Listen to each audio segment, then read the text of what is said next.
Welcome, everybody, to the Just Add Bourbon podcast. I'm Jimmy Don Kerr. And I'm J.D. And it is another beautiful Sunday evening in the hills of Eastern Kentucky.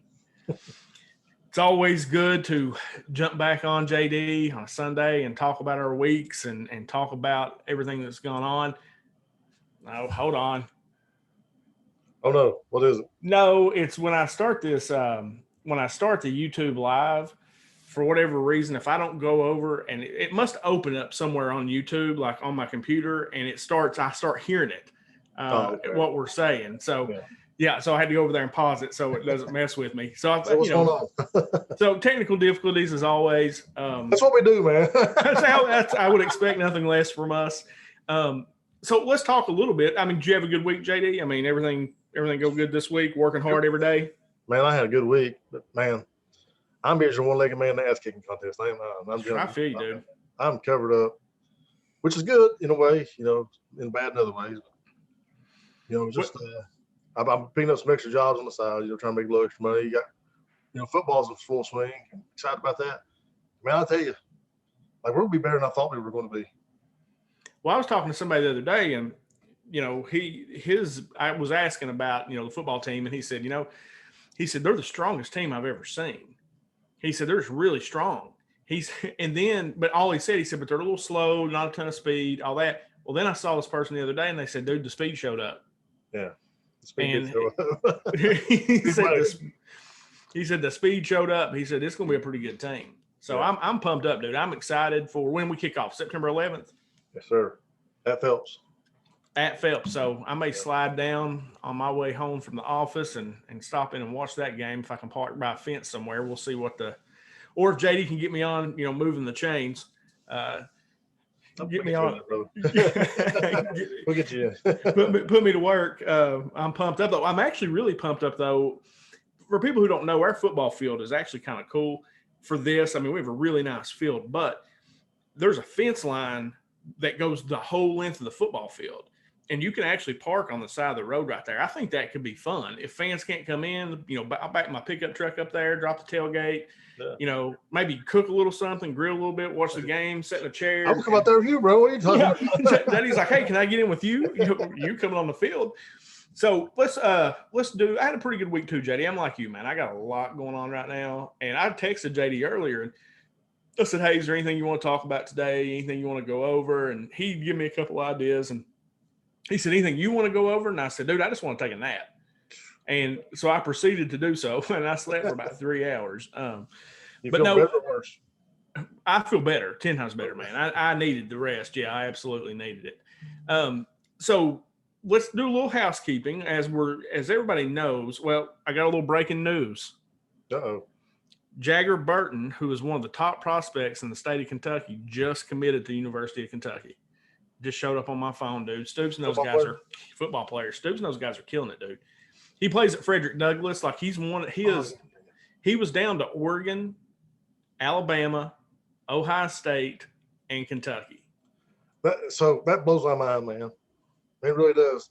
Mm-hmm. We're getting kids. I remember we was recruiting with Toledo and Alcorn State. You know what I'm saying? Right. And now we're getting kids over Oregon, Alabama, and Ohio State. That's unreal. You think about that. Now he plays at Frederick Douglass. There's another kid there, a Key, Dante Key's son, I think he's a sophomore, junior, and he's a huge recruit. So maybe looking at the Cats as well.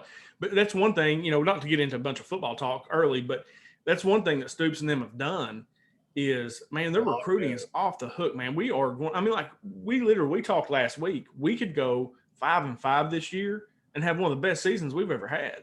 Yeah, because of all the weirdness. And it's an SEC schedule, man. Like, yeah. But one of the things I like about it is because, like, as showed up on social media, our kids don't seem like they're intimidated about it at all. They're fired up for it. They're ready for it. They want it. I'm ready to see what's going to happen. Me too, man. We're going to beat UT. This is the year we smack UT around. I hope so. I said it last week. Until we actually beat them, I can't predict that we will. I can't call that game because I always think we're going to. I tell Wells, it's August optimism. Right. And I always had that with Kentucky football. Like, man, we're going to be good this year. And then we drop the first 6 and be like, okay, we suck. Is there any way we can figure out a way to beat Louisville this year? Yeah, well, I think we own Louisville right now. I mean, Scott's Tots. Do we? No. Yeah, right. Oh, no, good point. Yes, can we figure out a way to actually just beat Louisville? I mean, that's the one thing I think that maybe as the season goes on, I'm kind of hoping as COVID things kind of, hopefully simmer down and you kind of get back to really normal life, is that maybe at the end of the year, they, instead of a bowl game, if they don't go bowl games, maybe they let you play a rivalry game or something like that. If you're not in the actual championship playoffs, I think that could be fun too, so that we can smack Louisville anyway. So let's talk just a little housekeeping before we get into all our topics today. Of course, everybody knows that JD and I are doing the YouTube channel challenge. The first one to 250 subscribers, the loser has to eat a California Reaper live on our podcast. You always say JD has made it, bro. Huh? You always say California. What is it? Carolina. Do I always say California? You always say California. Carolina Reaper, man. Yeah. Carolina Reaper, not a if there is a California Reaper, we'll eat that too. Bro. Right. That's probably where it's coming from. I'll eat a California Reaper too, if there is. Let me tell you, I did pass Jimmy Don. I'm sorry to interrupt you, but I passed Jimmy Don. It's age 83 because I figured out this past week I cannot lose this challenge. I ate a jalapeno like Thursday. I was like, oh, this ain't gonna be nothing. I've been in that thing. And I was like, woo, doggy, this thing is hot, bro. And they was like, bro, you can't eat no Carolina Reaper. And I can't eat no Carolina Reaper. I ain't gonna lie to you right now. So you gotta win, right? I want to fight, cheat, steal, whatever I gotta do. I'm gonna win this challenge, bro. All right. So now that you know this, audience, that makes it where we have to see him eat it, right? It's going to be more entertaining because I have a hotter palate. Like I can eat things that are hotter. My mom was talking about, she got some of those Tennessee chicken wings from Kentucky Fried Chicken or whatever, you know what I'm talking about? Yeah. And she said, oh, it was so hot. And I ate like 10 of them and they were sweet. See, like that's what I'm saying. You should eat the Reaper because you're not even having a problem with it. You're telling everybody right now. But what's entertaining about that? Yeah. What's entertaining about it is I'm not going to be eating I'm going to be in a Trump shirt. So look, here's the deal, guys. Everybody go unsubscribe from JD's channel. Listen, man. And then go. I'm just kidding. That's dirty. No, I'm not. That's harsh. That would be ideal. Well, here's the deal, though. Really, here's where you get the best of both worlds, guys. If you're watching, this is the best of both worlds. If you can get JD's channel to 250 and get my channel to 250, and then get the Just Add Bourbon podcast channel to 250, then we're both going to do it. So you get to see. Because look, dude, there's no doubt that I will puke if I eat that thing. That is like ultra hot. And Eric Beaudry's been sending me videos, and Eric's wife Kim have been sending me videos of people eating these, and I want no part. Listen, if I had to eat a Carolina Reaper on this podcast, we're going to have to change our rating because I am going to be saying some terrible words. I'll tell you right. I'll have to make that one only over the age of 18, explicit lyrics for that night. Man, I like to think I'm a pretty tough guy, man, but I don't know how y'all handle that hot stuff, man. I just don't like it.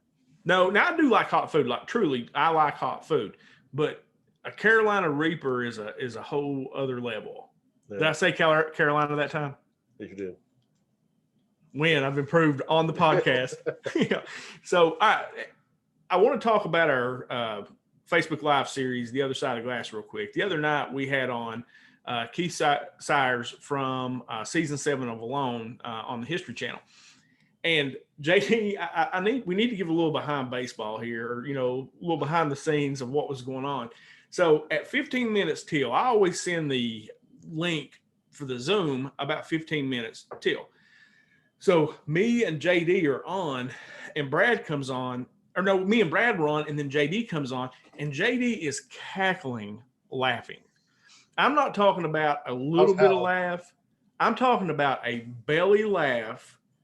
Was about to cry, and I was like, "What is going on, man?" And he just could not talk. He was laughing so hard. It was hilarious. Like it made me and Brad so happy. And I said, "What's going on, dude?" And he said, "Our guy doesn't have any internet." And I was like, "What? He doesn't have any internet? That's a problem." I know Eric Beaudry's freaking out because Beaudry helped set this up. Beaudry had told everybody. JD and I had been to a community center board meeting an hour before that, and when the meeting was over, I stood up and said, "Hey, everybody, if you want to watch the podcast tonight on Facebook, we're having a guy from Alone on." My man don't have internet. That's a problem. when you're doing an internet live interview show. So my dude goes, hops on a four-wheeler, rides to the top of the ridge so he can get signal, and then calls Eric, and Eric holds it up or gets some kind of speaker. You can listen to it. There was technical difficulties all through it where we were having trouble hearing each other.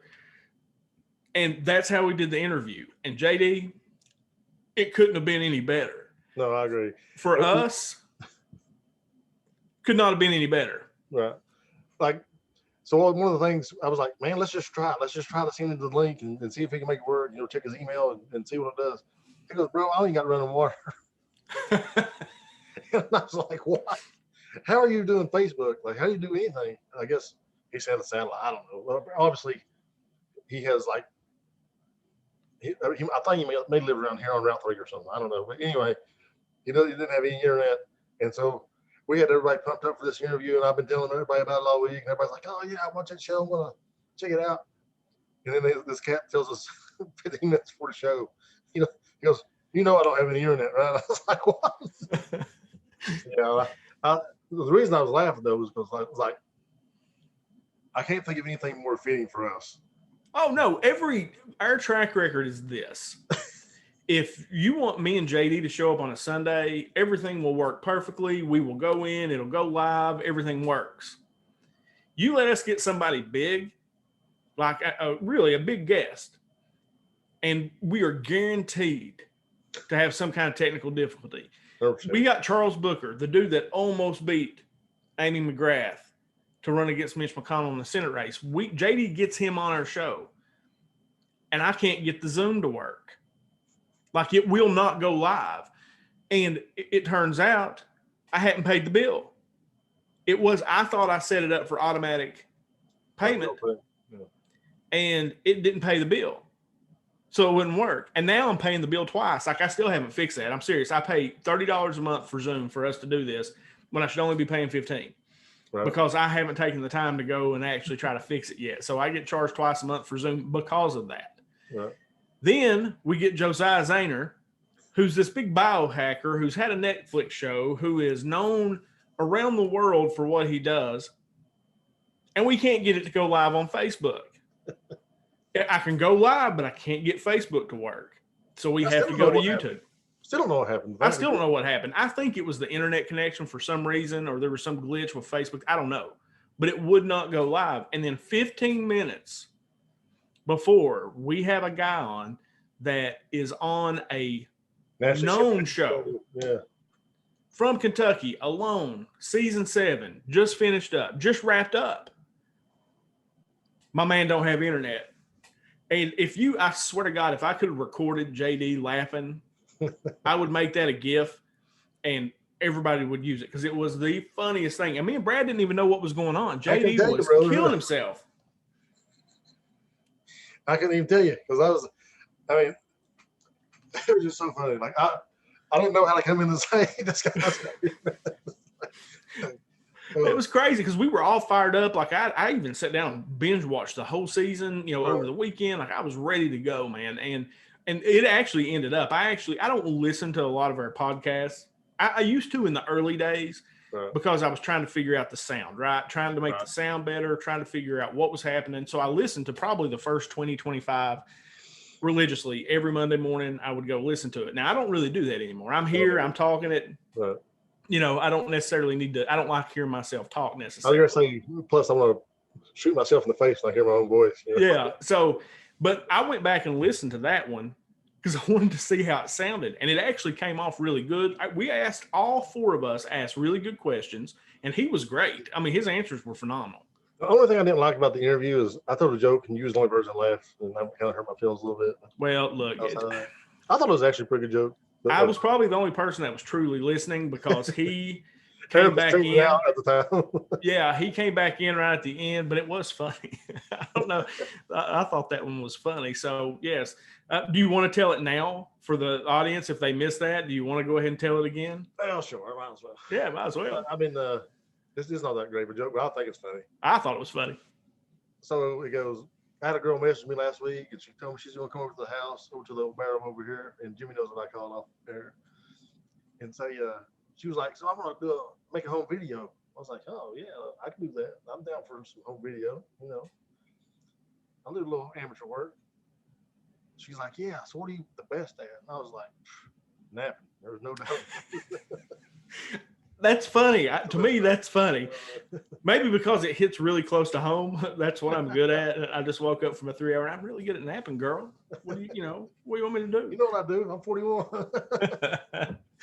So no, but it ended up like going back and listening to it, and we've done a lot of cool interviews. Like, I mean, and the biggest compliment that we always get at the end of those, when it goes off live, they say, guys, that was one of the funnest interviews I've ever done. And that's no BS. They literally say that to us almost every time. And that's a big, like that makes us feel really good because we never interviewed anybody before. We just get on there and talk, man, and have a good time, ask real questions that we think people like us would want to know the answer to. Yeah. I mean, Logan asked me and you both about our interview. And, he said, how do you come up with questions and stuff? And I just told him, I said, man, if you want to know, then other people want to know. So just ask the question, man. Just if you want to know something from somebody, just ask them. Because if you want to know it, other people want to know the answer to that same question. And, who was it? Jack Pilgrim, but really he was like, man, that's probably the funnest fun podcast I've ever had. You guys, because you asked him flat out, he's like, what can we do to be better? He was like, man, I love what y'all do. So. Well, I wanted to know too, because this is what man does for a living. Like he does and he does it on a high level for KSR. Right. I mean, in our state, that's as probably high level as it comes, is to be on the KSR platform and do what he does. And when he said that, I was like, wow. Because, I mean, we literally, like, I know Brad, because Brad is the prep, he's the prepare type. He likes to prepare. I don't necessarily prepare any questions. I do read a little bit, about who we're talking to ahead of time, that kind of thing, just so I got a general idea of what they do.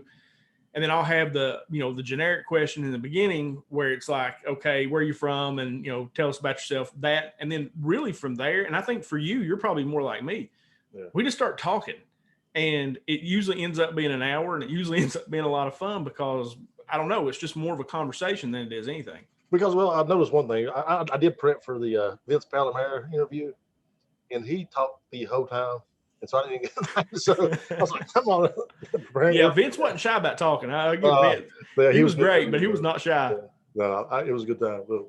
But so, yeah, if anybody ever does any interviews out there, just talk about them. And if you got a question, they probably want to know that. Somebody else probably wants to know the answer to it, too. So just ask it. Yeah, no, because most of the time we're just sitting talking and things come up, like they'll say something. I'm like, oh, what about this? And that's really what it comes from. That's what I told Logan. I said, look, dude, that's the easy part for us. Yeah. For us, that's the easy part. Yeah, we're talking, dude. Yeah, we like to talk. So this part, like getting online, getting a guest, that's the hard part. There's a lot of work that goes into it before we ever get on here. Now I wouldn't say that there's a ton of work that goes into what me and JD are doing right now. I mean, as far as JD and I are both full of crap and we can get on here and talk with the best of them. So that's what we do. If I don't know about it, I'll pretend I do for an hour. No wonder you say the things that you say. My goodness. Oh, that's fair. No, all right. So let's kind of get into, I guess, what would be really the big topic this week. There was another police shooting in Kenosha, Wisconsin, that led to a bunch of things happening over the week. And I was telling JD before we got on here that look, I'm like JD. I am so busy right now. I am not keeping up a ton with the news. What I can. Right. And I don't know the particulars. So I asked JD to kind of lay out the particulars of what actually happened with that particular shooting. Okay. So we understand that Jacob Blake, a young black man, showed up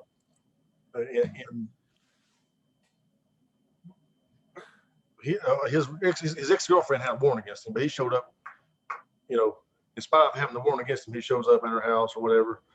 And so she calls the police. The policeman shows up. Jacob Blake resists arrest. They shoot him with tasers. He won't listen to the commands. He tells him he has a knife on him. He goes back to his vehicle and bends over in the driver's seat. They shoot him in the back 7 times and paralyze him. So let's talk about that first, then we'll go on with the story.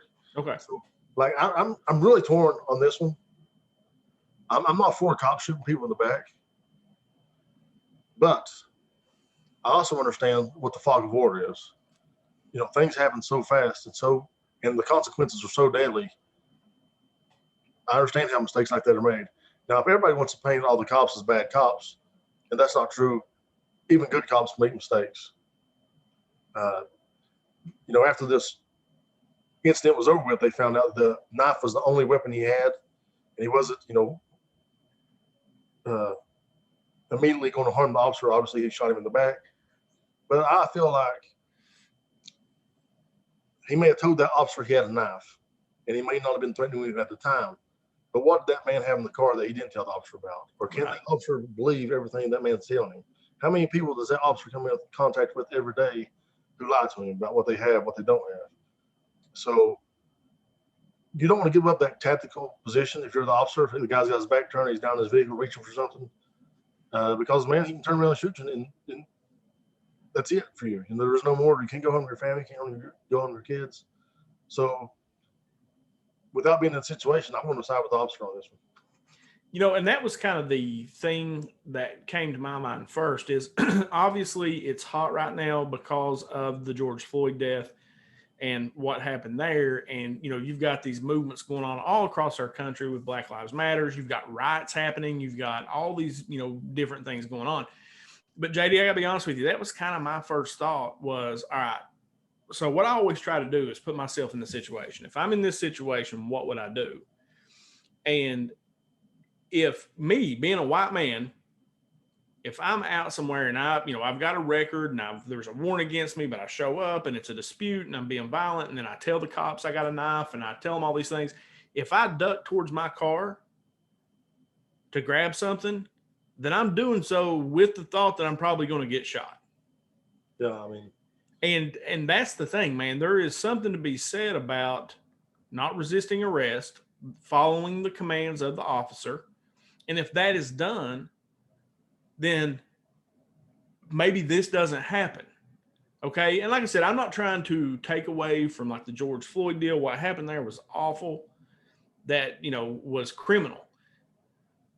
But I'm like you, man. These cops got a different job, JD. They go out, they don't know what these people have. They see stuff on a daily basis that none of us could even fathom. So I think the mistake we all make, left, right, up, down, bottom side, whatever, is trying to paint everybody with a broad paintbrush or a broad brush. We try to say this thing, if happens and this ought to happen, that's the way it ought to be. But it's not necessarily always true. If a cop shoots somebody, sometimes that shooting's justified. Here's the thing that brings to my mind is because those situations are never going to stop happening. And right now, because of all the outrage, people may be quicker to buck up on the police, make a situation that doesn't have to be volatile because they don't feel like the police can do anything. They've, basically taken all their bullets out except for one, right? So to speak, just as a metaphor. But in a situation like this, what if the police were armed with rubber bullets or, something to where if something happens and they don't know that they could hit them, like on a loan, for example, they had a blunt tip arrow. They called it a rabbit buster so that they didn't kill the rabbit or didn't go through them. It just stunned them, right? No. It didn't penetrate the skin. I just wonder, is that an option to where you could give these guys, essentially rubber bullets, something like that, something that would disable the person temporarily so that you can get over to them and make sure they don't have anything, handcuff them and get them subdued. Well, I think that's part of what, I think that's the idea behind a taser. Yeah. I tasered this guy twice. Some people just get so jacked up, man. I don't know that this guy was on drugs or anything, but some people just, man, got that adrenaline pumping and, screw that taser, and they're just fired up and ready to go. So I agree with you. It's a good thought, man. But also, what if that guy's got a real gun? He's about to shoot you. Do you want just a rubber bullet? No, no, I don't. I mean, that's the thing. I wonder if you could just, maybe you have both, right? If you're in the situation to where you're packing two sidearms, you're double fisted. I don't know. Like I said, it's just one of those things where the cops are damned if you do, damned if you don't right now. And that's hard. And some of that is warranted, but in the overall gist of things, we need police officers to protect us, and they make our society function in a normal manner because there is if you break the law, there's a punishment for it. And right now, man, people are just balling up on the police, and it's a bad situation. Yeah, and I know that probably a lot of people are listening to this right now expecting me to take the side of Jacob Blake, but I'm not going to do that just for popularity content. You know, I'm not a popularity guy. I don't care. Sure. What's right's right. What's wrong is wrong. At some point, you've got to listen to what the police say. At some point, they've tased you twice, and you go back into your car to get something. The officer has a real legit threat there, and so whatever action he has to take, in my opinion. So that's because he's out there too. He's got a family at home, and he's trying to get back safe to them, just like anybody else is. I mean, it doesn't take half a second for a guy to grab a gun, turn around, and shoot you, man. Right. Half a second, you're dead. So if the guy turns his back and he's digging for something in his car, I'm putting him down. And I'll deal with the consequences later. You want to put me in jail? That's fine, but I'm alive. Right. That's what I feel. That's right. No, and that's, and that was the thing. That was actually my initial thought. I was like, dude, if that was me and that kind of situation was going on and I dove towards my car to get something, I'm doing so knowing. And I'm a white man, a hillbilly in Eastern Kentucky, and I know that if I do that, there's a pretty good chance I'm going to get shot. Yeah, well, there's this old saying that says, I'd rather be judged by 12 than carried by 6. Yeah, right. I think that's the situation the officer found himself in, and he made that choice. And I think had I been in that same situation, there's a very good chance I would have made the same decision. Yeah, because those guys are having to make split-second decisions, man, when they're and it sounds like to me that they tried to subdue him with the tasers, like they tried to do everything. Absolutely. And then just it ended like that was their first response. Was right, yeah, the dude, they just shot him. Yeah, they tried to tase him. They tried to get him subdued, and he just wouldn't back down, and then they ended up, when he dove in, they were like, okay, we got to do this. Right. Now, I don't know if 7 times. I mean, I think when you're that seems extreme to me. That was the other thought. 7 times seems extreme to me, but if you're in a situation like that and you really don't know what this guy's got and you think you're going to empty a clip, I'd empty a clip. So here's interesting history for you. The military went away from M16A1s. The M16A1s had a safe, a semi-automatic, and a fully automatic, okay? So what happened a lot of times, in Vietnam especially, these guys would get out in firefights and they would empty these clips, right? They'd burn through them on automatic. But what they would do is like kind of phase out and just burn through all this ammo. Well, so the military got rid of the M16A1s and replaced them with M16A2, which now had a safe, a semi-automatic, and a burst. And then you had to squeeze the trigger again. So with auto, you just held the trigger down and it shot everything through. What the burst did was shoot 3 rounds and you had to pull it again. And it gave you time to rethink. So, a situation this cop's in, to pump off 7 shots, you can pump off 7 shots pretty quickly and without snapping out of them. You know what I'm saying? Without coming back to what's going on. And man, who knows? This guy, they tried to tase him twice. He was still moving, still fighting, still resisting. I mean, how many times they had to shoot him before he stopped? Right. It's hard to tell. We don't know. We wasn't there. So, but I do think that's why it's important that cops have body cams. They have them on. They have them working. They have them recording all the time. Because if I was a cop, I would demand my equipment be working right, because I want the people to see, especially my, superiors, that I was doing what I was supposed to be doing. I was being a good cop. Do you see it, JD, as, some of the stuff that I've been keeping up with in these places where you got some riots going on, or, protests, what they call mostly peaceful protests? That doesn't make any sense to me if it's mostly peaceful. You've got a group of people that are protesting, but you also have people over here that are being violent and being hoods just because they can. Right.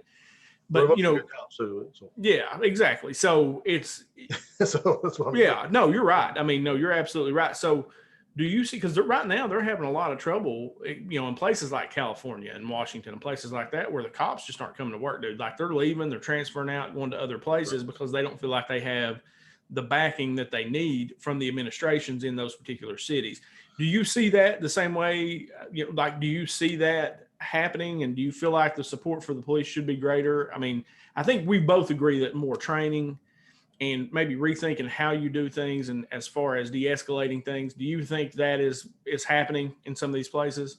Well, I think what's happening is it's not been business as usual, and the cops don't like that because they're used to being protected by the unions, being protected by each other, no accountability to the public. This is 2020, man, and it's been like this way for a few years now. There's cameras everywhere. Everybody's packing the camera on their side. And it's not just your story against the whole world. It's In the 1970s, you filled out a police report, and that's the way things went. Nobody got to question it. But that's not the way it is in 2020. I think a lot of cops, are pushing back against that because not because they're dirty cops, but because it ties their hands in some of the things that maybe some of the tactics they use weren't as by the book as they should be, and they've got used to function that way for so long. It's tough for them to go back. Yeah. So no, and I think you and I talked about it. Jocko was on Rogan's podcast, and he was talking about don't defund the police. He said you essentially move the money. You work on the demilitarization aspect because they don't necessarily need to be militarized, and you funnel that money into actual training, teaching them how to de-escalate. Like 25% of their week, one day out of their week should be for training on de-escalation and things like that. And maybe come up with some other things to do where you don't have the loss of life. And I thought that was pretty smart. What Jocko was saying is, yeah, man, you need to train these guys. And then two, the weeding out process has got to be such that maybe, because you've got some people that maybe just have a complex, like priority. Yeah. So, yeah. So, trying to weed those people out and doing those things. But you're also seeing the flip side of that where things get really pushed over in a situation where maybe there shouldn't be as much scrutiny because maybe they were warranted in what they did because their job is dangerous. And, you're kind of seeing it come the other way. And that's the scary part about it is we want to see, all of us want to see the police get better. We do not want to see black men and women being, brutalized by the police or, by tactics, and that affects them negatively and as it would us as white people or, Mexicans or, brown people, whatever, however you want to, characterize that. Just people in general, that we should all be policed the same way. But at the same time, you've got to look at each situation individually. Absolutely. And apply logic to, just like you did, like the George Floyd thing really upset you. Yeah. And, you went live on a couple occasions and kind of expressed your thoughts on that. But on this one, you're applying it as a separate thing. It's, and that's what everybody has to do is you do these things individually and apply your thought process to each situation by itself. That's what I would like to see everybody do. But that is the opposite of what I've seen done. Yeah. By both sides. The people on the left are, blaming the cop, let's lock him up, all this, that, and other. I got the people on the right who are saying, we got what he deserves. It's like, man, right. And we're about ready to get to another thing. I've seen the same exact, they're coming out of the same situation. We're just going to talk about it. So this was on Sunday when Jacob Blake was shot in the back 7 times. So of course, protests and riots started breaking out in Kenosha, Wisconsin. So a guy named Kyle Rittenhouse, 17-year-old kid, decided to show up town with an AR-15, and he ended up killing 2 people and shooting another guy. So I don't know, man. Like, I've got people on my Facebook making him a criminal. I got people on my Facebook making him a hero. The way that I look at that is, look, don't be an idiot. Don't show up with a AR-15 or whatever, because something bad might happen. Just if you can't walk around with a gun at a protest. Yeah, I mean, it's just, and that's the same thing. It's just like the guy, the Blake guy that got killed or paralyzed by the officers. Don't resist. Just don't resist. Use your head. Don't resist. Right. Listen to their commands and let happen what's going to happen. Same as this kid. There's a protest going on. Don't show up with a gun. Right. It's just like people showing up with their kids. They have their kids 4 and 5 years old at these protests and their kid gets hurt. Well, no kidding. Don't bring your kid. It's not a place for a kid, man. No, they're going to get hurt in a situation like that where it's volatile. Just use some common sense. That's just me anyway. Just use some common sense. And that's just fun. Like that kid's not a hero for showing up with a gun. Is he if he killed 2 people, he probably is a criminal. He murdered somebody. He shouldn't have shown up with a gun at a protest. It's just use some common sense. So I guess he showed up at a protest to protect property. to help protect everybody. So he's just a vigilante, really is what he is. Yeah, and you can't be a vigilante. That's what the police are there for. You cannot take those matters into your own hand. We ain't Batman. Right. You ain't Batman. That's exactly the thought I had. This guy thinks he's Batman or something. Yeah. That's not real life, though, guys. You get put in the prison for that stuff in real life. That's right. Yeah, Daredevil, you're not in Hell's Kitchen, running around, helping the police. That's just not how you're things Wisconsin, are. bro. Yeah, dude, you're in Kenosha, Wisconsin. Batman ain't never been to Kenosha, Wisconsin. He stays in Gotham City. You know what I'm saying? It's just don't. And Two-Face ain't there either. Right. So just look, I get if it was my business, like for example, like if something was going on here and like we actually had a protest in Martin County the other day. Did you know that? I did not. All right, we'll get to that in just a second. So if there's a protest and they come to my house and they're going to start trying to burn my house down, they're going to try to harm my kids. That's a totally different ballgame, bro. That's a different thing. If my business is in town and you come in, I'm probably going to ask you not to tear my stuff up. But at the end of the day, that is what insurance is for. I'm going to get myself out of there. Now you come and try to hurt my kids, my home, my wife. Now we're going to have a problem. But this guy didn't have no stake in the business at all. No, he just showed up. I'm protecting property. Who are you? So do you feel like the right wing has radicalized some of these? I mean, I'm not saying just right wing. People get radicalized, but I feel like some of the rhetoric, on these social media outlets have really caused division and tribalism. I'm on this side, I'm on this side. That's all there is to it. And I feel like both sides, something my dad says a lot. I really, my dad's a smart guy, I think. But he says, people want to live life like it's black and white, but most life is lived in the gray. Yep.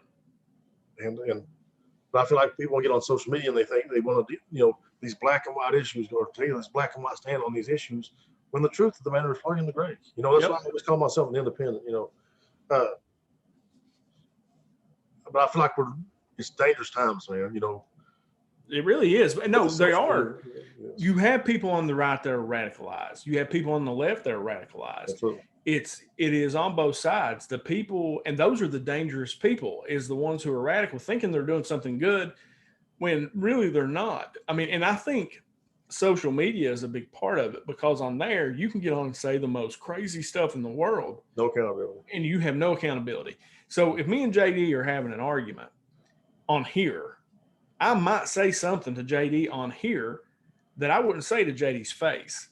Right. If he was standing right in front of me, because JD might knock my block off.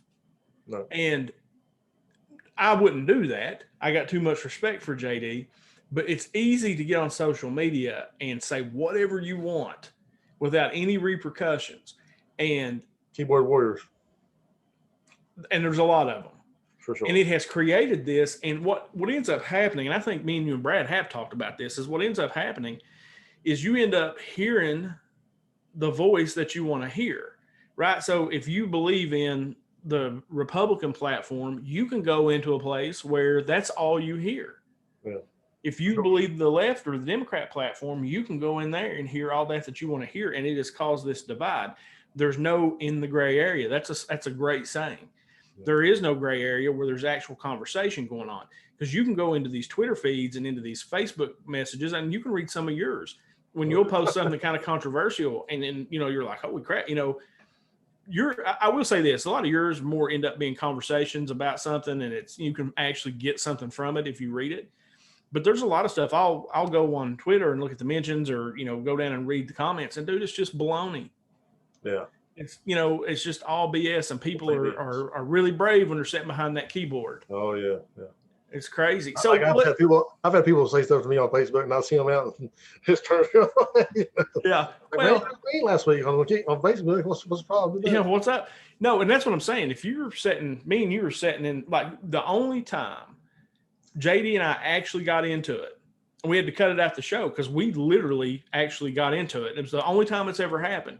But it also changed kind of the course of our show, in that we were allowing ourselves to kind of get to that point where I was on the right, you were on the left, and we were battling, instead of being what it should have actually been, or what we wanted it to be was us having a real conversation.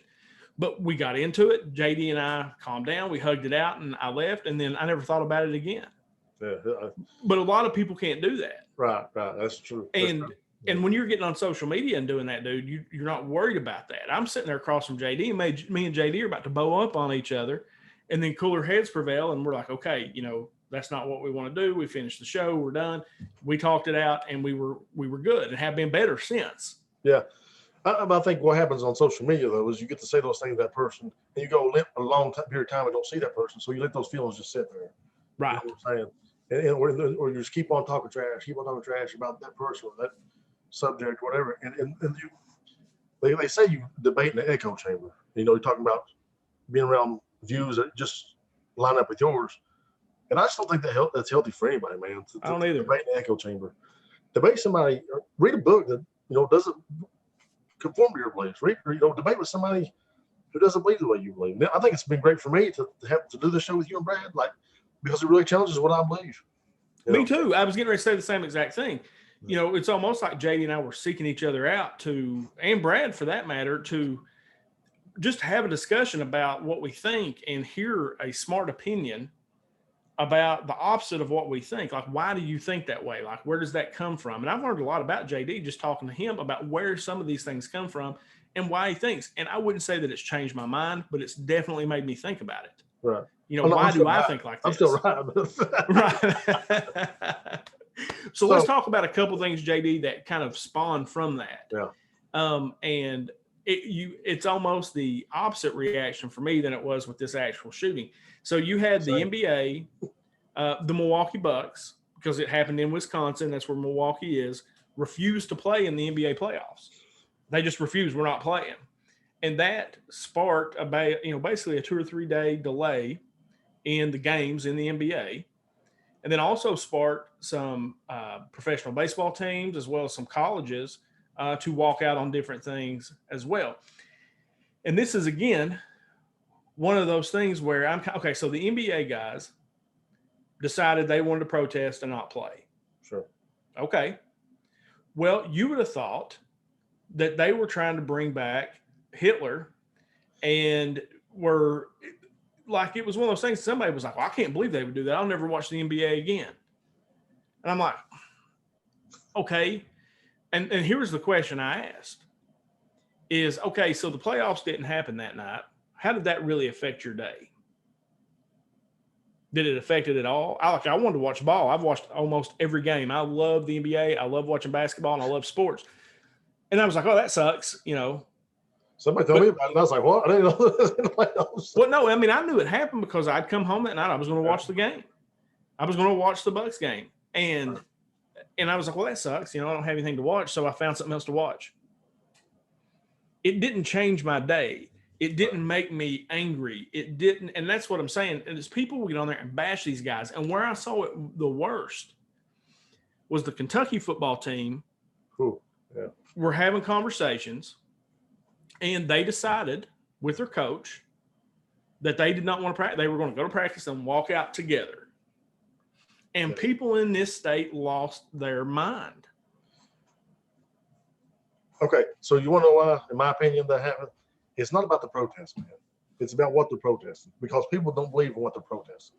They don't believe it's real. They don't believe it's because it doesn't affect them. But regardless of your idea of the circumstances that surround that protest, we should always support peaceful protests. We know what unpeaceful protests look like. Unfortunately, we've seen it for months, going on months now. So when somebody peacefully protests, you don't have to support that cause. Don't support it, but support their right to do it.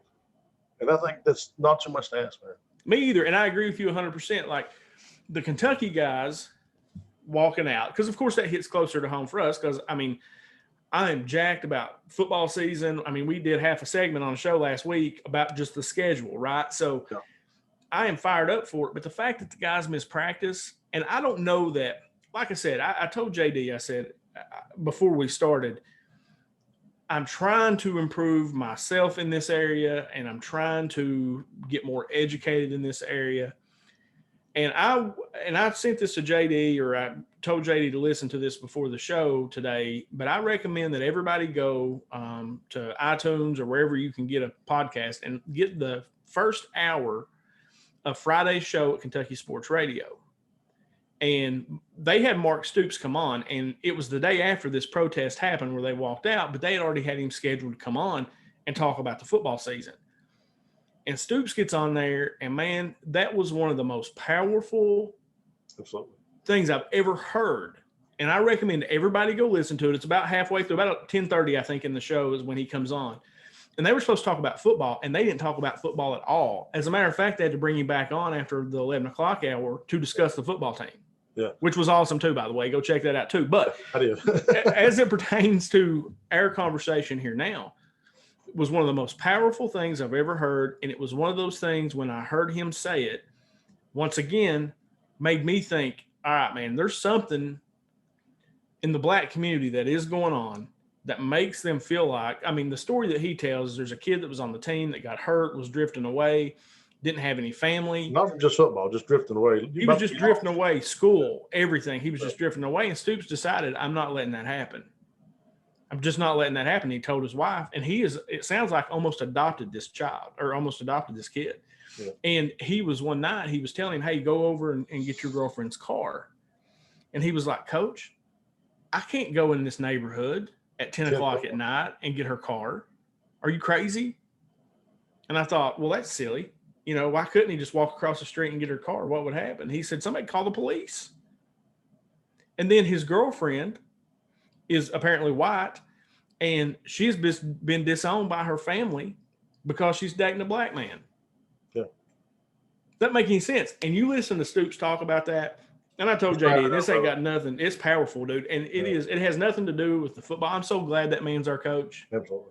And who doesn't want to play for that guy? Mm-hmm. Tell me, if you're a black woman in America and your son is going off to play football at some college, tell me you don't want Stoops to be the coach. Tell me you don't want Stoops to be that guy. Dude, you listen to that. Like, I'm tickled to death he's our coach, man. Me too, man. You're talking about a good man that just gets it. Yeah. He just gets it. And I in a way that I don't get it. And that's the part for me that really stood out. I was like, man, you know, like I really have. Like I'm trying to look at this, and I've told you, look, I will never know what it is to be a black man in the United States of America. Right. I live in an isolated place where there really aren't any black folk here. I'm just never going to know. But it would be good to teach my kids, look, we're all the same, we're all this way, but to try to understand why they feel the way they feel. And that was the same thing with the NBA protesting. Look, it sucked. I wanted to watch a ball game I didn't get to. But to them, it was so important that they do that I should support what you hit it right on the head. I should support their right, if they feel like they're being wrong, to speak out and stand out and protest. It's absolutely the right thing to do. Whether I agree with it or not, it doesn't matter. Yeah. So me and you are both never going to understand what it's like to be a black man in America. I mean, I'm just not. And where we live at, we don't even hardly see white people.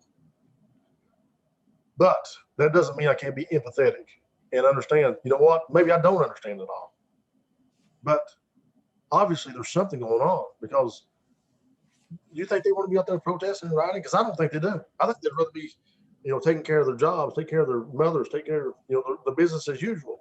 They don't want to be out there, but they feel this passionately about it to do it. You know, these NBA players took a real chance. I mean, they could have just canceled that game and lost the playoff game. You know, it could have really affected their wallets. Yep. And if you look at some of the work, and I know people get bashed, they get, oh, you know, he should do it on his own time, or this. Man, a lot of these guys put their money where their mouth is.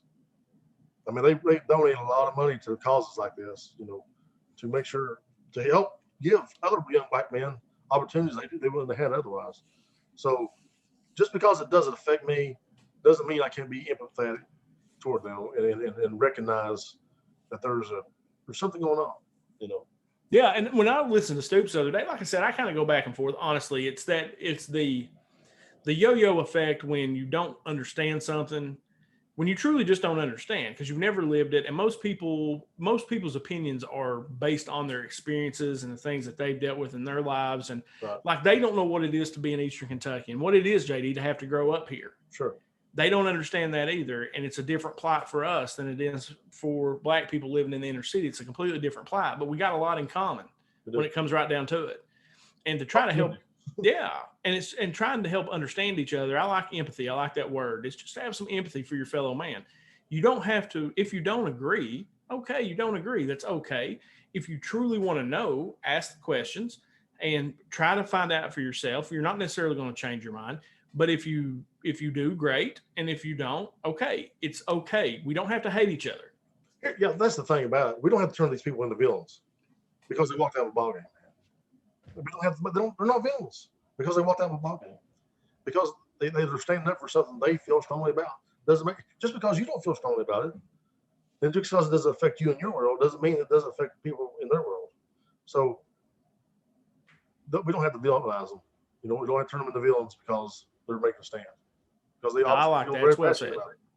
I like the way you say it. It's well said. I mean, you really don't, man. I said, and that was the part, especially with our football team. And then you had Keon Brooks, who plays for our basketball team, actually make a comment about changing the name of Rupp Arena. Now, you want to piss some people off in the state of Kentucky? Propose changing the name of Rupp Arena. Right. But Keon said it, and I respect Keon's right to say it. I don't agree.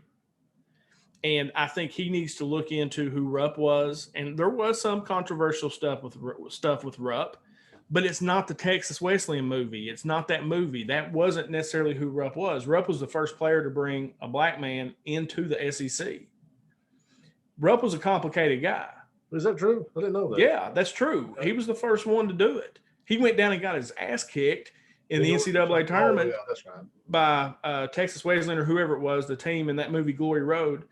And that movie paints him as an actual racist, like as a racist. That if your opinion is coming from the movie Glory Road, then you need to read a book. You need hold on.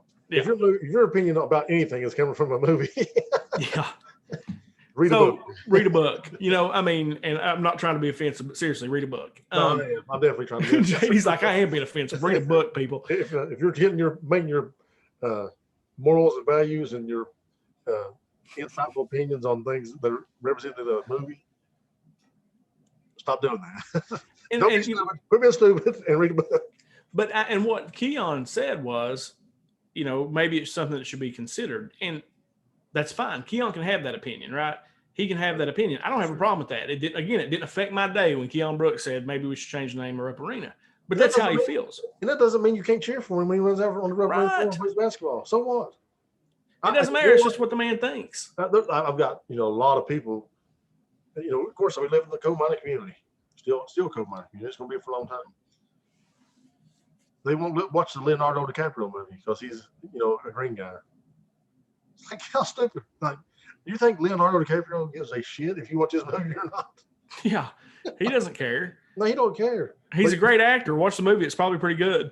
Yeah, he's a great actor, and so recognize him for what he does well. But you don't have to vilify him because he doesn't believe what you believe.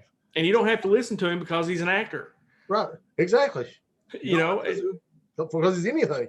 Yeah, his opinion's no better than yours. Everybody can have their own opinion, man. I said, and like with Keon, like I said, there's a lot. Rupp was a complicated guy, and there was definitely some things where he wasn't bringing black players in when he probably could have. And he had always said, Dick Gabriel wrote a great article. You can find it on the internet. Just Google Dick Gabriel Rupp, and you can find this article. He wrote a really in-depth article about Rupp that I read when this all kind of first came up. And Rupp was a complicated guy. He lived in a time he also didn't bring black players because he was afraid to go into the South and play with them. He was afraid they'd get hurt. Right. And that makes sense, man. Yeah, and it was just a different time. And then, but when the time came, he was the first person to bring in an African-American player in the SEC. And, and I think he only ended up coaching 2 African-Americans while he was there. But yeah, so, I mean, that's one of those things. So that's interesting because I've only heard half the story there. So you really just now taught me something. Mm-hmm. I've heard that Rupp said vocally that he would never, coach a black person, allow a black person to be on his team. I didn't realize that he was doing it to protect them. Yeah. That actually makes a lot of sense, man. He was Because, afraid to. but what I'm saying is, that's what reporters do. Because I know this is a new term for us, it's clickbait, but it's the same thing back in the day, man. You see that headline, and you don't read that article, and what do you think? Yeah. You think, oh, that guy's just racist. But if you read the article, you might read that he don't want him on his team because he has to go into some pretty hostile, racist places. He's going to put him in a situation for harm. Right. And he was afraid to take him down there, man. He was afraid to go to the South because the South was not where we were. Like Kentucky was somewhere in the middle. We were always kind of neutral and somewhere in the middle. So we've got some of that Southern sensibility, but we've also got some of that Northern sensibility. It's what makes us unique.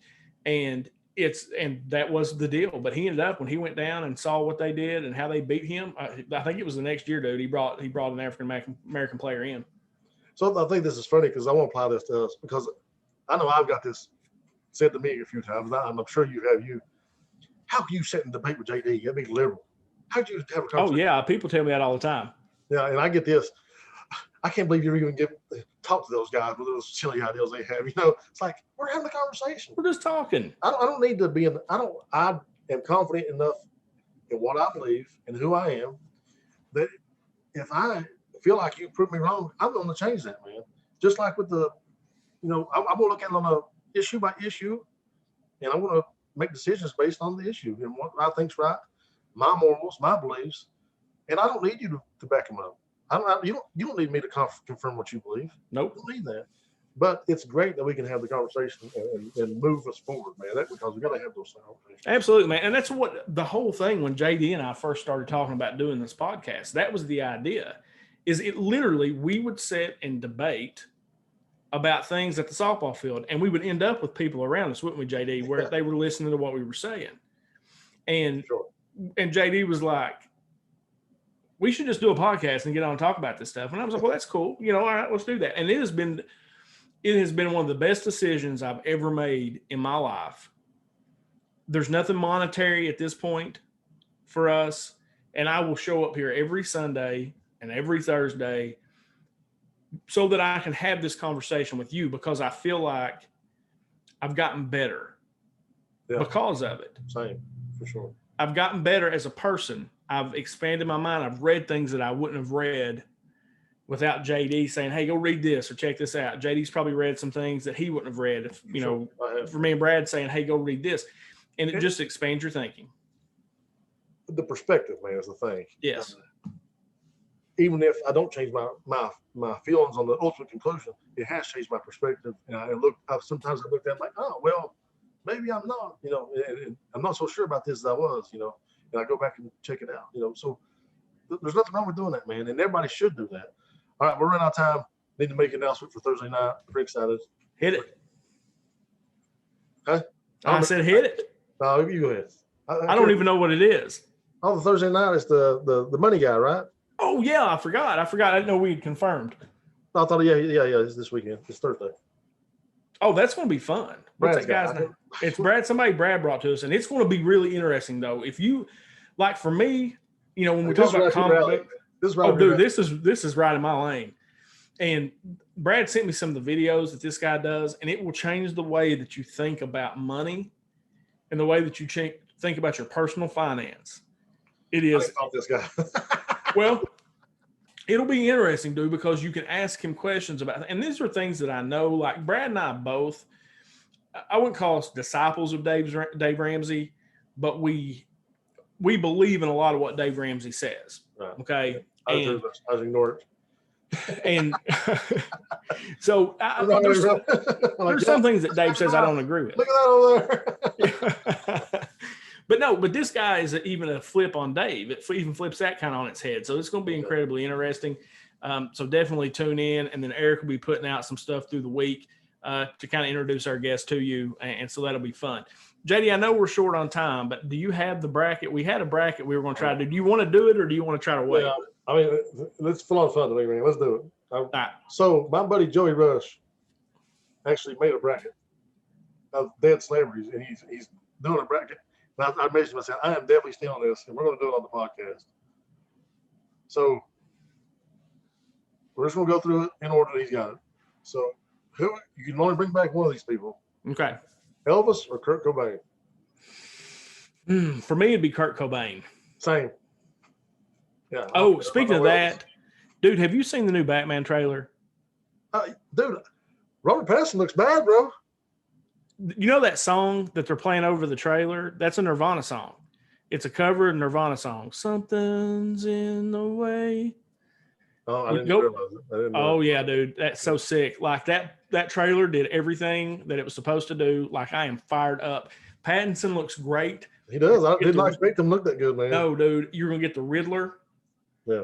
And then you get a Nirvana cover over the trailer. I was like, sold right here, Jack. I mean, Freddie Mercury or John Lennon? God, I really like Freddie Mercury, dude. I mean, like I love. I'm going Freddie Mercury. Oh, but John Lennon. I'm gonna say John Lennon. But now, not as a Beatle, though. Like he was as an individual artist. You think he was still though? I mean, he wrote Imagine. I mean, you think of all the things. That's the problem we got with two of us. Like, how are we going to sell it? Yeah, how we can't break the tie. Like I would say, but I could definitely get on board with the Freddie Mercury. All right, so we'll move Freddie Mercury forward then. All right. Jimi Hendrix or Tupac? I like Pac, dude. I like Pac. That's my dude. I like Pac. I love Hendrix too. Hendrix revolutionized guitar playing. Yeah, I mean, but Tupac was a freaking poet. I mean, I think Tupac doesn't get his credit. No, Tupac's the man. I'm with Tupac. All right, Conway Twitty or Janis Joplin? For me, that's easy. Who was the first one? Conway Twitty or Janis Joplin? Oh, those tight-fitting jeans, man. I don't know. Conway for me. Oh, I'm Conway all the way. Yeah, no, I'm definitely Conway. I like Janis Joplin too, but Michael Jackson or Buddy Holly? Just as an artist. Just as an artist with Michael. Yeah, okay. Me too. Prince or Johnny Cash? Prince. Prince. Love Prince, dude. Biggie or Kenny Rogers? Who was the first one? Biggie. Oh, Biggie Smalls? Yeah. Or the Gambler? Yeah. I'm going Biggie. I'm Biggie. Just because that's my age, I guess, probably. Yeah. Merle Haggard or Whitney Houston? Merle. I'll give you Merle since you give me Yeah, no, Merle all the way. Whitney Houston was great, but Merle Haggard is a legend. All right, so next round is Elvis and Freddie Mercury. No. Kurt Cobain or Freddie Mercury? I'm going Kurt. Tupac or Conway? Pac. Michael Jackson or Prince? Prince. Man, I like Michael. Prince. I like Michael too. Like, no, if you ask me, I mean, as far as personal preference, I love Prince. Yeah, I mean, I get down with Prince too. You got The Man in the Mirror and Thriller and all that stuff. Man. Oh no, Michael Jackson's maybe the greatest pop star that has ever lived outside of Elvis. I mean, like Michael's the man. But if you're asking me personal preference, who I'd want to bring back, I want to hear more Prince. All right, so we'll go with Prince then. Biggie Smalls or Merle Haggard? I'm going Merle. I'm going Biggie. You'll give me Biggie. I'll give you Biggie. That's fine. I like Biggie too, man. No, as far as I'll give you that one. All right, Kurt Cobain. Who? Oh yeah, or Tupac. I'm going Kurt. Kurt. Prince or Biggie? Prince for me. Prince. So Kurt Cobain and Prince are in the finals. God, that's strong. I'm going with Prince, actually. I'm disappointed in myself, but I'm going with Prince. Well, that's fine. All right, so let's talk this out because I was really going to go Kurt. Well, the reason I feel like this, Kurt was great for what he did, but I feel like Prince, not only did he perform a lot of his material, but he also wrote a lot of songs for a lot of other artists. Yeah, and he wrote all his music, all of it. So I feel like as an artist, like Prince is just more well-rounded. I think that's why I bring him back. I can live with that. Like I can live with Prince because I mean, and two, one of the greatest sketches ever done in the history of television was on Chappelle's show about Prince. And Prince could ball, he could write music, he didn't take any crap. Yeah. Prince. Like he's the only person that can wear lipstick and steal your girl, you know what I mean? That's right. And he can flat do it too. Yeah, he could. And he was 5'2", dude. I watched him in concert when I was back in the 90s. I was in college, and I worked with this girl at Goodies, Judy Joseph. Never forget it. She was a good friend of mine, and her, and I think it was her and her boyfriend had broke up, and they were supposed to go to the show together. She had the tickets, and she said, would you want to go? And because she knew I love Prince, right? Because I like music. So I went, dude, that is the best concert. Like, I mean, I can rank concerts, but like in top 5, just kind of put them in there. Metallica, the Black Tour, was one of the most awesome shows and changed my life as far as what I like musically. Like, I freaking love Metallica. STP in Birmingham, Alabama. Wells was in pharmacy school down there, and he got his tickets. It was STP and Disturbed, and Scott Weiland was cracked out of his skull, dude. I mean, he had a pink mohawk, and it was phenomenal. Like, just absolutely melted my face off. Like, it was awesome.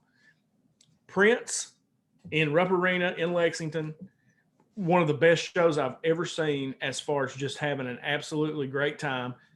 Maybe number 4, and maybe a little bit of surprise, Janet Jackson at Riverbend back in the 90s too. Well, she was hot back in the 90s. Listen, dude, that show was off the chain. Like, it was just fun. Like, it was a lot of fun. I wasn't necessarily big. I went with a bunch of girls. You know how it is.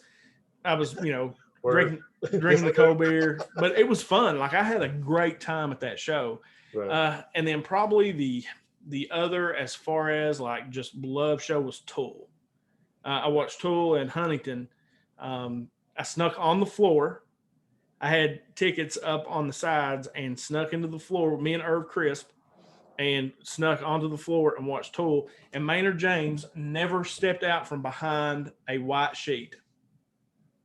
He did the show behind a white sheet as a shadow. He never stepped up front. Why? What was up with that? It's just what they did. He never came out. Yeah, and then I also saw him in Louisville with the band Perfect Circle. It was him and then a bunch of people from Smashing Pumpkins. Okay. Me and Trent England, my buddy Trent, went to the Palace in Louisville and watched Perfect Circle. Now, Maynard was in a diaper that night with a big mohawk and long hair, and it was great too. But no, Prince is in my top 5 of all concerts of all time. Probably Metallica number 1, STP, then Prince if I had to go top 3. Like, I have not been to a ton of concerts, and I've not been to like.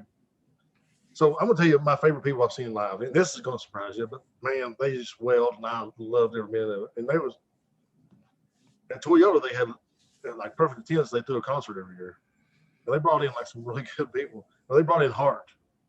Oh yeah, dude. And I swear to God, I'm telling you, she could wail, man. Like, she had a set of lugs on her, bro, and they rocked that place out. Oh, I left. And Keith Urban was there that night too, and man, he was awesome too. I left one out. Oh, he did Beatles songs? Oh, dude. Bunch of Eagles songs. Eagles. Oh, and the Eagles are great, dude. God, I've seen a lot of good shows. The one I left out, JD, that I got to tell you before we go was I watched Rage Against the Machine at Lollapalooza. Now, listen to this lineup. You know Lollapalooza? Sure did. I hate it was in Tennessee. I was in college. It was in Tennessee. We loaded up in my Camaro, about 5 of us, and went down to Tennessee and went, listen to this lineup.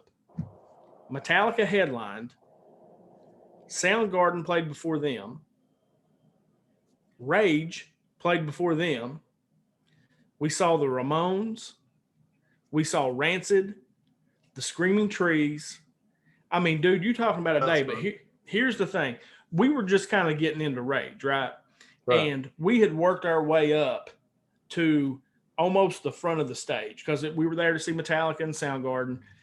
And Rage we were excited about, but we weren't full on Rage Against the Machine at that point. Right. So we had worked our way up really, really close to the stage. And Rage comes out, and Zach De La Rocha's in the back, and they open with Bulls on Parade, and it's that wah, wah, wah, wah. So De La Rocha's back, and he's just sitting back there, and you can see him, he's just breathing. And he's just bouncing, and the crowd starts doing this with him. Oh, yeah. And he goes, come with it now. And then, bam, and the entire crowd, dude, where we were at, opened up into a mosh pit. Oh, that's awesome, bro. And what a good time that was, man. Listen, brother, I've never been in a mosh pit before or since. Did You was all about it right then, wasn't you? Right then, son, I was laying bows. I mean, just coming through and just killing. We had to get the girls out of there because the girls were in there too. Right. So we were moving the girls out and we got them out, and then we were in the middle just killing. Dude, you were having to fight for your life. It was awesome. Yeah. But I've never done it since. I'll never do it again I because it was just a little scary. I introduced my niece to Bulls on Parade today. Good for you. She Being was a like- good she was uncle. like, "Oh, awesome. That was great. Well, I Yeah. introduce my girls to music all the time because they I understand, like when I was their age, I went through this rap thing. I think all white kids do, especially when you're here because it's so different. Right. And it's almost like you're being rebellious against country. But like I listened to a lot of NWA, a lot of Cube, a lot of Easy, a lot of Pac, Dre, Snoop, all those guys. But my love is hard rock. That's what I really love. And Rage is one of my top 5. I listen to them every day pretty much. But so I can't even it's hard to even label Rage as hard rock because what are they? Like it's rap with and it's real heavy. I love it, man. I do too, man. So they're one of my favorite bands ever. All right, me and JD will sit here and talk all night. I guess we got to wrap it up, JD. All right, fellas. Oh, one other thing before I forget, JD is working on a raffle for the community center. He'll be selling chances for a Glock. We're working on some technical stuff to get it set up for the money to be sent in. But once that's done, we'll let everybody know that those are on sale and you can where to send your money. $10 pop. Yeah. $700 man, so you can't beat that. Yeah, you can't beat it, man. All right, so thanks for listening. I've had a ball, JD. This one's been a fun show. Yeah, for sure. It's been fun and it's been, informative too. Like those are our best shows is when we can have a good time and then actually talk about something serious at the same time. Those are my favorites. So we appreciate you guys checking us out. Of course, we'll be back on Thursday night with The Other Side of the Glass, the Facebook Live series. And then, of course, you can pick this show up later tonight on Facebook, on Podbean, on iTunes, Amazon Music, Spotify, and of course, Eric's running all our social media accounts. He putting good content out. He summited 2 mountains today, or hit 2 summits today. So congratulations to Eric. And as we always end our show, from myself and from my boy JD, no matter how bad your week's been, no matter how bad your day's going, if you just have bourbon, it always gets a little bit better. We'll see y'all on Thursday night.